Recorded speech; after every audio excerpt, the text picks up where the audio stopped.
What's going on, Jets fans? Appreciate you stopping in. So drop it in the comments below. What is the price if a team came knocking with a blank round pick you would ship wide receiver Corey Davis out of town? Where is this coming from? Well, we've seen it circulating around social media, but I finally saw it from one of the old blue checks on Twitter, Rich Samini, who's known for being kind of a negative curmudgeon, but to my knowledge doesn't just make up trade rumors. And he said that he has it sourced that there's two NFC teams that have really been keeping tabs on Corey Davis and wouldn't be shocked if the veteran is moved at the trade deadline. Now, why would the Jets do it? Well, I think that number one, obviously the Jets probably have their number one and number two wide receivers of the future. Either way you want to slice it. Maybe they're both number ones, Elijah Moore and Garrett Wilson. And you think if you can move on from Corey Davis, get some draft capital, get some cap relief, and then you have your number one and your number two on rookie contracts. Love it. And I hear that. And I'm willing to do that next offseason. Right now, I'd prefer to keep Corey Davis. Now, obviously, everything has a price. If someone comes knocking with a second round pick, obviously I'm doing it. I don't think that offer exists for Corey Davis. So I'm not willing to ship him away for a mid-late round pick just yet. Number one, Corey Davis is good.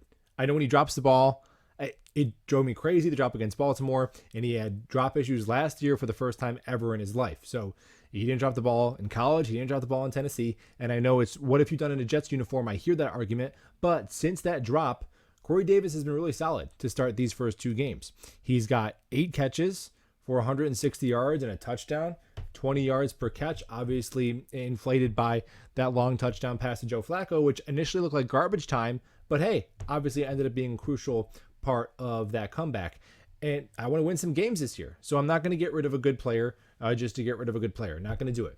And reason number two is Zach Wilson's coming back, and I want Zach Wilson to have all the tools possible to be successful and develop properly this year. And I want the New York Jets brass to have all the reasons to believe that they can properly evaluate Zach Wilson this year. So keeping Corey Davis, in my opinion, helps us achieve the two most primary goals of this season. Number one, don't suck. And number two, understand whether or not you have your quarterback in Zach Wilson. I'd keep Corey Davis. Then this offseason, he's still got 1 year left on his contract. I imagine those same trade offers would still exist. In fact, they might be higher. Like Corey Davis's value might be at an all-time low right now because he ended the season injured and now he's got this sudden drop issue. So if he can stay healthy and regain his Tennessee form, that same exact trade offer or even one a little bit richer could still exist. Then I'd be in favor of moving off of his salary, bringing in some draft capital and investing that money in the trenches and letting your young Garrett Wilson and Elijah Moore headline your wide receiver room moving forward. That's it for me, and we'll talk ball soon.